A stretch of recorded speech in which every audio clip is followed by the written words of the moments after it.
Hello all, this is Dswank, and I'm about to be looking at another one of Jimlore's creations. This time it's the JTSS Oxy Service, which is a nice little ship for transporting oxygen. I love the concept of it, but first off, take a look at that sun. Okay, you got a good look at that sun? With that flare and everything? Look at the beacon. It's almost as intense. Okay. Um, but now on to the ship itself. It has the normal kind of standard Jimlore flair to it with the colorations and the windows used as semi wings and things like that.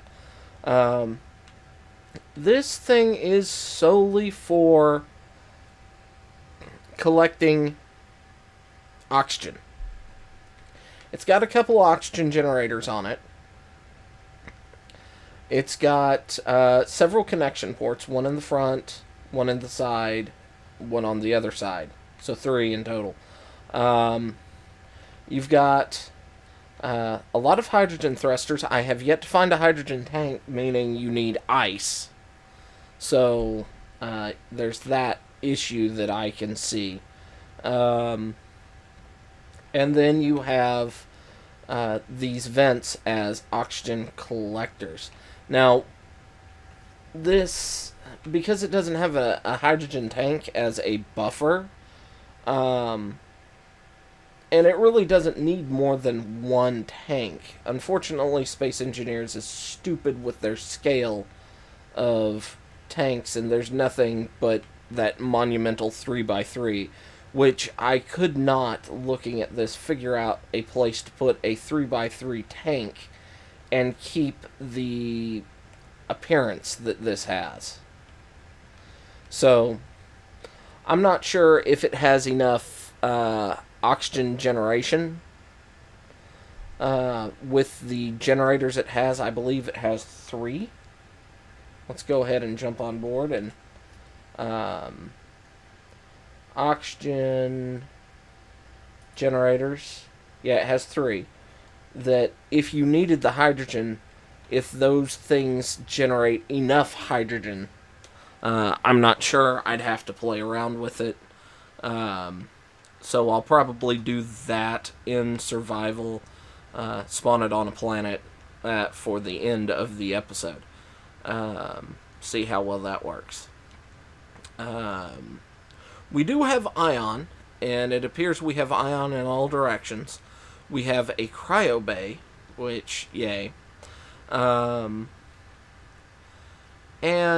it's on the Steam page, it's described as a base in a box, which you have almost everything you need to survive here. If for me to classify it as a true base in a box, there's a couple things that's short.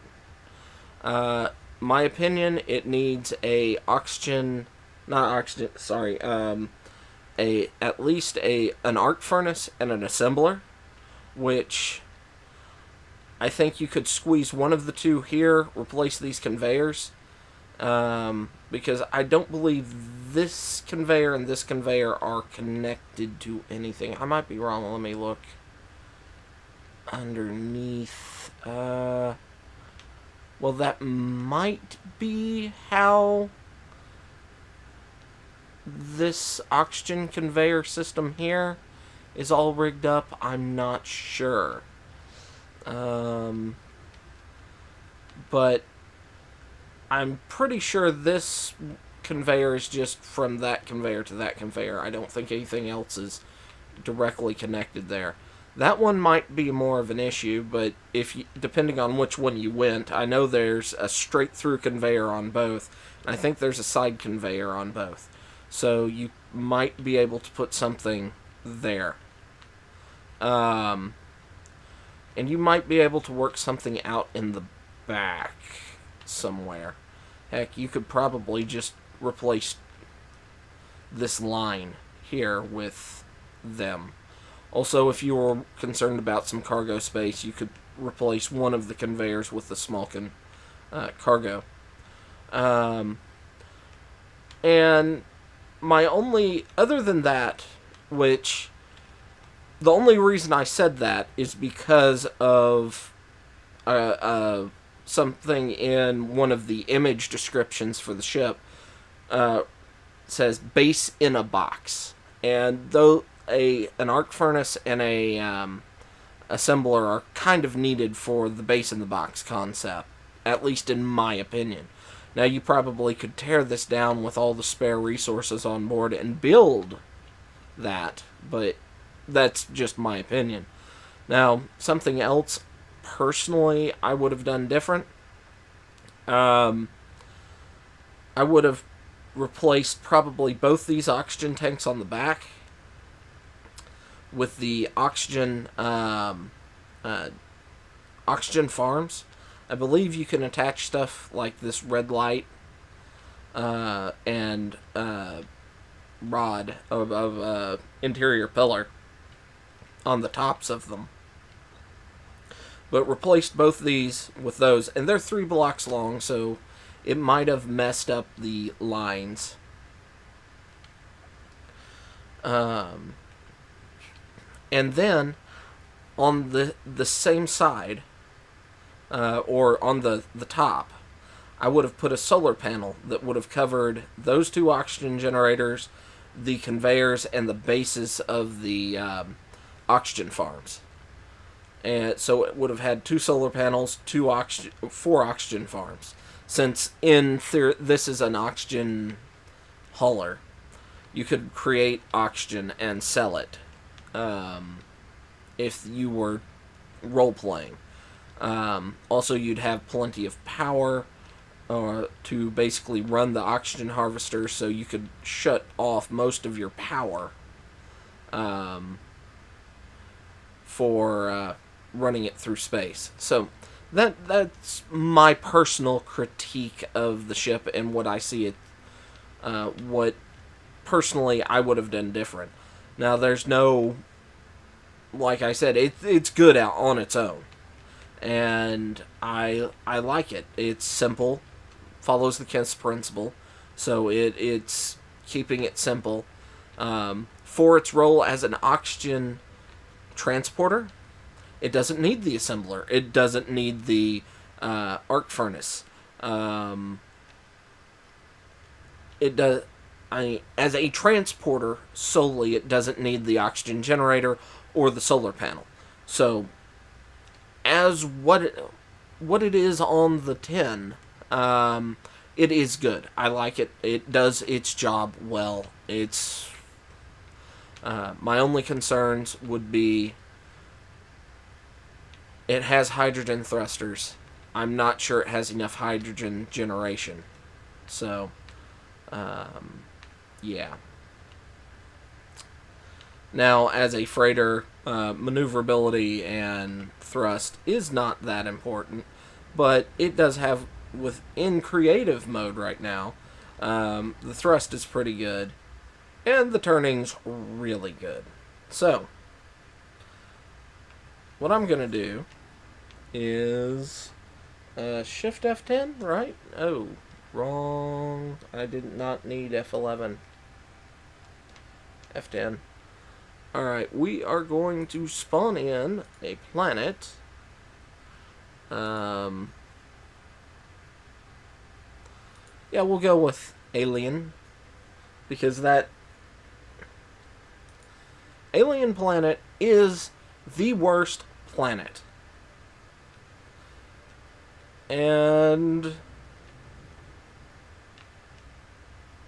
I'm gonna remove you, and we're going to come back when I can place this in the just above the gravity well of this planet, and then I'll put some ice in here. I'll put some uranium, and then I'll come back in survival mode and see if the ship can enter the gravity well, get into the atmosphere, fly about in the atmosphere, and get out. Of course, I'm going to have to do a lot of oxygen, quite a bit of ice. So, that I am aware of that, and that is something I will have to make sure I deal with. So, I'll be back once I've done all that. Alright, so I wasn't paying attention. This does actually have ice on board, as well as a crap ton of uranium, which is currently being distributed. So, what I shall do is I shall leave and take a look. Or switch to survival. Actually, let's turn those off and get running with ions. It is maneuverable as all get out. Okay, we're in gravity now. So, inertial dampeners off. We'll turn... Okay, it takes a little bit for those to kick on. I'm going to turn those off. Those are on. What does 8 do? I'm curious about that.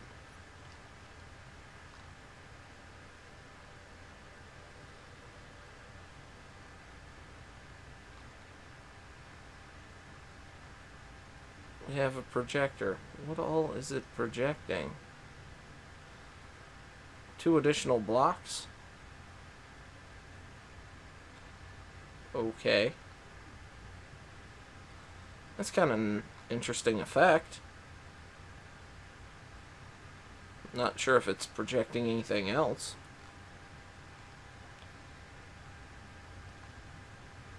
Not seeing anything below either. But that is a... I had never thought about using projectors just as decoration. Alright. Well, we're moving pretty quick, so let's... Dampeners on. Let's move. Let's go up. Let's run! I probably started this way too late, but... Full burn. Away! Let's see. Run away! Probably got it up to speed way too late. But yeah, I don't... Yeah. Full burn. Run. Not gonna make it. Not gonna make it. Okay. So, I'm not gonna say that it can't go into the atmosphere, because it may just be going into the atmosphere the way I did was incredibly stupid. However, it may have some significant issues getting out of the atmosphere. He does mention that it's got limited atmospheric, so not full atmospheric, so I may have just been... it can land on planets, but not recommended. That's the phrase that he uses. So, anyway, I hope you've enjoyed this. If you have, go ahead, hit like, subscribe, leave a comment below, tell me what you thought, and go check out Jim's stuff. It's in the link to it is in the description below. Go ahead and follow him. He keeps putting out this really nice stuff. So, I will see you next time. Until then, bye-bye.